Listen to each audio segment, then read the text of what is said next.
Sounds good. Thank you, Jonathan. Well, it is sectional championship week for high school football here in Indiana, but down in Kentucky, their playoffs are just getting underway tonight. We head to Owensboro now, where 44 Sports reporter Emmy Fazenbaker has a preview of tonight's action. Hey, Emmy.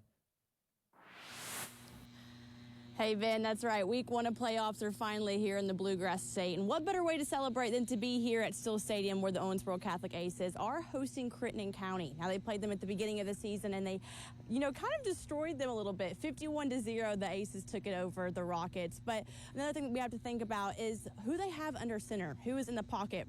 One and only Brady Atwell. I actually spoke to him a little bit ago, and he bleached his hair platinum blonde in honor of the playoff run this year, because he is trying to really get back to the position that he was last year, taking the Aces to Kroger Field for Class 2A, and he's hungry to try and make it back to Lexington yet again. Now, when we look at his stats this year, he already has 34 passing touchdowns and 12 rushing touchdowns. So I might be a little bit biased, but I will say that he is making a very great run at making it back to Kroger Field. But another player that we have to look at is Darion Crow. He actually transferred here from Owensboro High School last year, and he has also become a very dynamic player on the turf. As of last week, he actually had 3 touchdowns against North Hardin, and one of those being a 97-yard carry. Pretty impressive for the guy, and I've heard lots of great things about him, including that he's an Army Swiss knife.